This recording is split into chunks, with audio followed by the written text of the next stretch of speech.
Welcome to the Sheila's Kitchen, ultimate reference guide for essential pantry supplies. A 4-part series to get you ready for East Asian cooking, presenting quality products, what they're used for, where to buy them, completely covering sauces, noodles, rice, spices, tools. Everything you need to help you cook authentic Asian cuisine with great results. So let's go!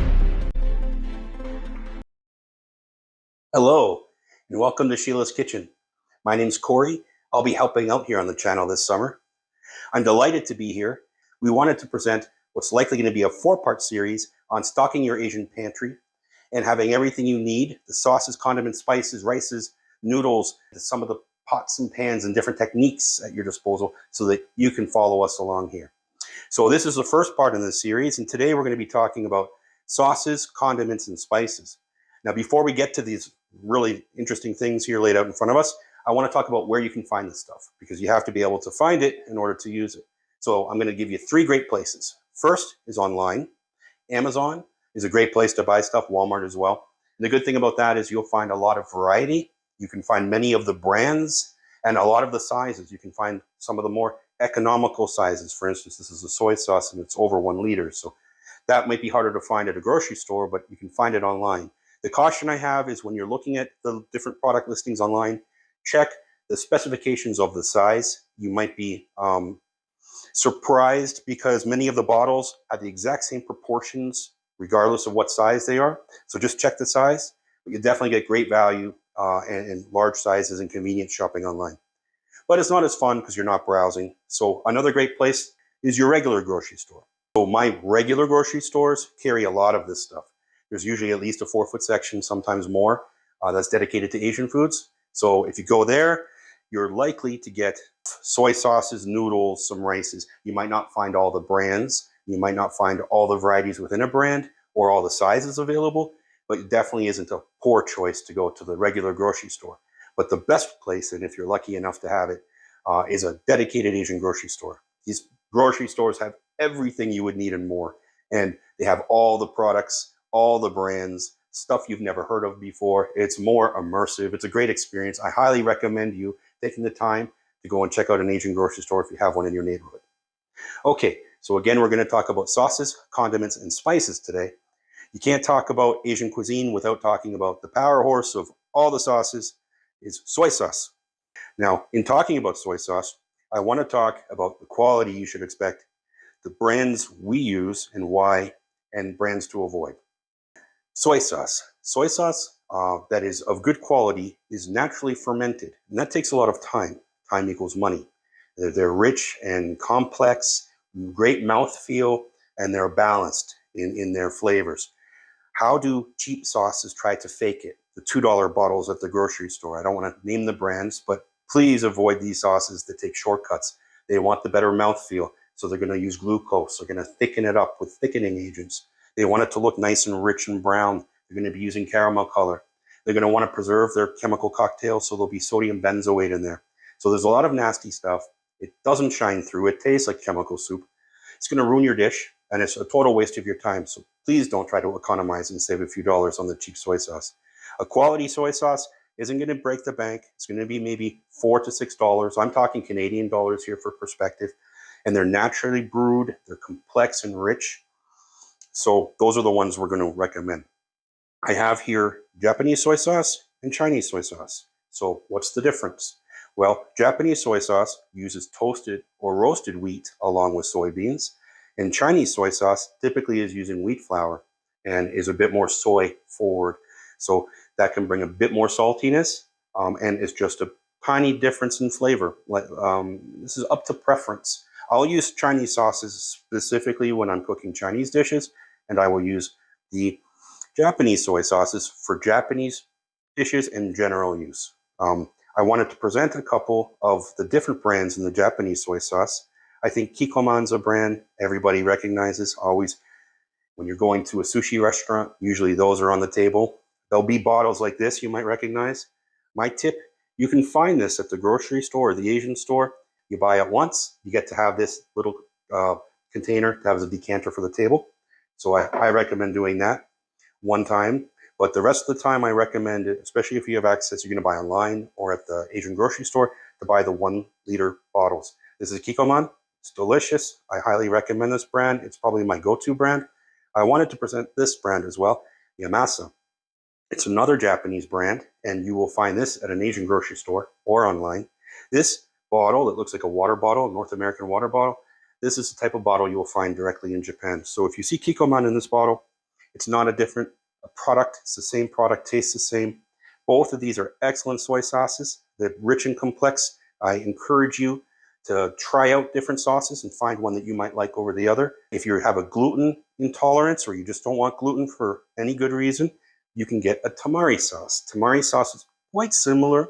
It forgoes the wheat. This is coming out of the miso production process. So there's no wheat here.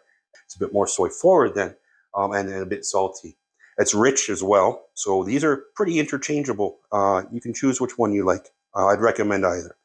Chinese soy sauces. This can be a little intimidating, but what I'm breaking down for you gets you a starting place so you can confidently buy a quality sauce to have at home to follow along. Chinese soy sauces typically come in light and dark. Light soy sauce is general purpose sauce. The dark sauce has more color. It's going to be used when you want to color dishes. This is more of a general purpose. The light one I'm pointing to is more of a general purpose sauce. So this is Pearl River. This is the only brand of Chinese soy sauce I buy, although there are many of them. So those are the soy sauces. You definitely need to have a good soy sauce at home. It's the backbone of everything.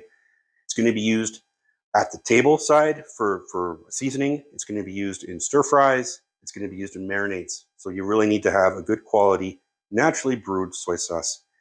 Moving on, my favorite subject, peppers and chilies. So I'm going to go over the ones I keep at home and my favorite ones.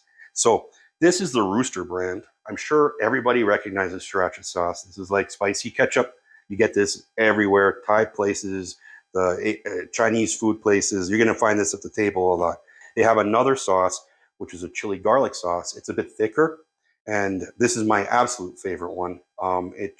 It's a bit, I'd say a bit spicier maybe than the sriracha sauce, and I like the garlic forward flavor. You can just get, if you don't want a texture and you want this either just in cooking or at the table to have it as a condiment, this is chili oil. Now this has some sesame oil in here and chilies, and it's an infused oil. It just imparts a really nice flavor, and I use this as well. So I definitely recommend chili oil. And if you're doing anything Korean, you certainly want, especially kimchi, you want to get authentic Korean chili powder. So you can find this online or at the Asian grocery store. We just use this in Sheila's kimchi recipe. You add more or less to taste. It's a little spicy, complex, and delicious. After spicy, I'd like to present the sesame flavors. There's sesame oil, I would recommend you get this to have at home. Sesame oil can be served at the table for seasoning along with chili oil and soy sauce. You can add this, if you're cooking ramen, add a splash at the end. Is going to be in some marinades and in some sauces that you make from scratch. It's delicate and overpowering, so a little goes a long way, and you're going to add this near the end of the cooking process. Okay, along with the sesame oil itself, there are seeds. I'm almost out of the white. We use this one more than the dark, but you can get either white or black roasted sesame seeds. What's the difference? Well, the difference is they're just different varieties of sesame seed. The black is a little nuttier in flavor. I don't find a big difference. I honestly use these to add contrast.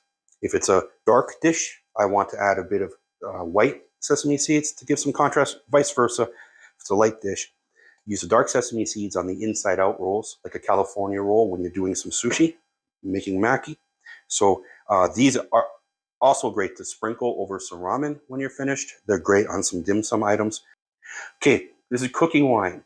Shaoxing wine, as Chinese wine. I just buy like the second most expensive bottle at the store.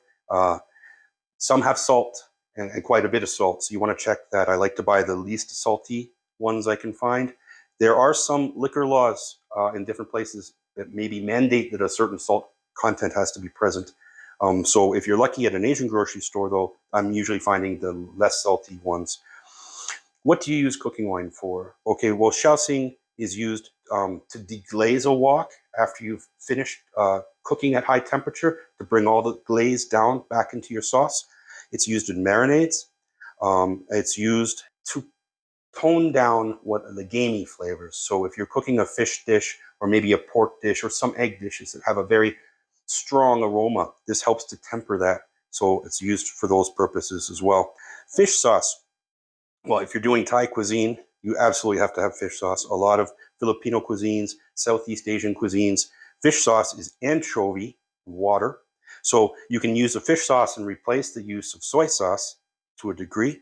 And this brings an anchovy flavor, a nice aroma, and a salt-forward sauce. So this is definitely a must-have. Rice vinegar here, I notice we use this a lot. I'm half full. Rice vinegar is similar to white vinegar, but it's milder and it's more pleasant. Use this to make some vinaigrettes if you're making some sauces for a Japanese salad. Use this when you're seasoning sushi rice, because sushi rice, when you're making sushi, you're using, people might refer to the rice itself as sushi rice, but that's just the rice itself. To make it sushi rice, you season the rice. You use this rice vinegar and mirin, which I'll talk about next. So the rice vinegar is used also in some marinades to get some sour flavors coming through, and in vinaigrettes. It's a nice mild vinegar. It's not expensive. It's a nice to have at home. Mirin. Mirin is a Japanese seasoning. It's a thick, sweet seasoning. This is going to be used when you want to sweeten up. There are some eggs, tamagoyaki, Japanese folded eggs. You use that in sushi. And to make your sushi rice, to season it properly, you're going to want to have some mirin. Teriyaki, there are thick glazes and there are thin marinades. And I like to have the thin marinade. As you can tell, it's half empty at home. I do a lot of barbecuing, and I find that this thin teriyaki gives me a quick 2-hour marinade. I like boneless, skinless thighs, and they're fantastic, marinated in here a little while.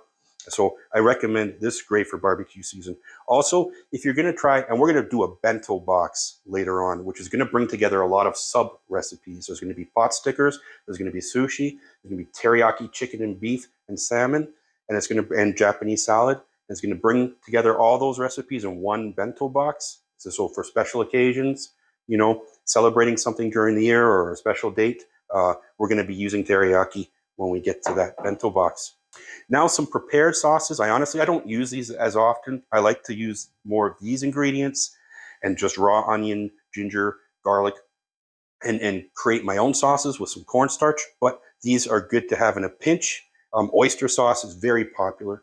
People use oyster sauce in a lot of different recipes. It has a rich flavor and it's thick. And this is hoisin sauce, which is also a prepared sauce. And this is sweet. It's a little sweeter and complex, so it's also a nice flavor to have if you're doing some stir fries. Okay, a few caveats to the sauces is that they're very high in sodium. Okay, so this isn't a use it 3 meals a day, every day sort of thing. You want to be mindful of your sodium and hypertension.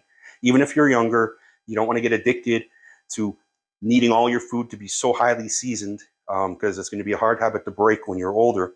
Also know that inferior products that should look dark because of their processing are going to be hiding caramel colors inside. It's probably known as bad for you.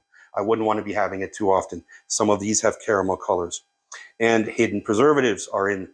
These are all products. These are not natural things that you're cooking at home. You are buying convenience and flavor to get the product. And then they all have ingredients lists. And those ingredients lists are going to include preservatives like sodium benzoate. And there's going to be MSG in some of these. So, you know, these are occasional things to use. Just want to make that clear. Okay, a few other spices.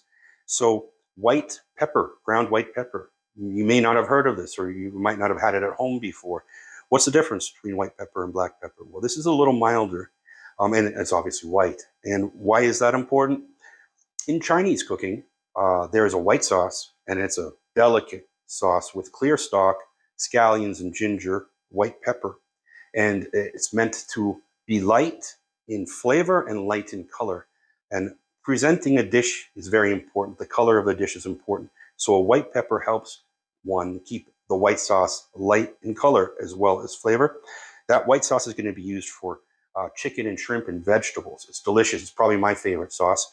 And brown sauce is going to be a bit more dark soy sauce forward and a bit more flavorful, and that's used in some of the meat, like pork and duck, and that's going to tie in well to five spice. Five spice is a very rich and complicated collection of spices with anise and ginger and cinnamon. This is used sparingly, and it's used in braising and in some meat dishes. So if you're going to be doing a lot of Chinese style meats, highly recommend five spice. Okay, so there's one thing that's controversial, and I alluded to it being hidden here in some of these things on the side, and it is actually, let's see here, it's actually MSG itself. Yes, this is the thing. It's granular. You can buy this at the store. Now you might be saying to yourself, why would I want to buy MSG? You must be nuts, right? Isn't this just completely toxic? Maybe, but it's like, buy it, use it sparingly for special occasions. Thanksgiving is a huge thing here in North America, especially the US. For Thanksgiving, you would go all out. You'd have a couple main meat dishes, a ton of sides with butter and bacon, a whole table full of desserts, right? You're not going to do that every day. Well, you might be having a special family gathering and you're making dumplings, you're making some special dish that takes a lot of effort. You can add some MSG to it if everybody knows you're going to add the MSG to it. It tastes like restaurant quality. So don't be scared of it. But if it's not your thing, I also understand. I don't use it very often. What is that? Glutamic acid gives umami flavor, right? The MSG, monosodium glutamate. So that MSG is bringing forward the chemicals that are found in meat and cheese and mushroom and tomatoes. Some of those flavors we really like a lot. It's called umami. You can hack the umami if you don't want the MSG. You can add mushrooms to a dish. So here is another shortcut. You might be lucky to find this dehydrated ground mushroom powder. I have a store near me that carries it, and they actually have many varieties. This happens to be shiitake, but they have cremini. They have a couple other ones as well. So you can add this powder to your dish. As long as the dish will be complemented by a mushroom flavor, then this is a way to amp the flavor. And there's another product that vegans have been using and have known about for a long time. This is nutritional yeast, extremely high in B12 and protein. It's a complex, delicious flavor. It's a bit on the cheesy side of things, so your dish has to be complemented with that flavor. But these are a couple other products that you can use in order to get that flavor enhanced and make your dish stand out and be more of a restaurant quality. So I want to thank you very much for joining us today. I hope you've enjoyed learning something. Maybe you know something I don't about some of the products I presented, or you have some favorites that you would like to call out, or some favorite brands or varieties of the different sauces. Please comment below and share with us your experience. Also, we're a new channel here, and monetization is at 1,000 subscribers. It's a long way away. So your interacting with us is really valuable to us. Please like and comment. Subscribe if you haven't already. We're going to be presenting in the next series rice and noodles and seaweeds and some of the dry goods to finish off your pantry. The third one that's coming after that are going to be the perishable items that you're going to keep in your fridge, all the things you want to have on hand. And the fourth part is going to be some cooking techniques and some of the cooking implements that you will want to have on hand. And after that, we're going to get to the recipes. We're going to take you through a whole bunch of fun East Asian cuisine. And yeah, I can't wait. I'm very excited. So thanks again for joining us. Really appreciate your support on the channel. Have a wonderful day and hope to see you next time. Thank you.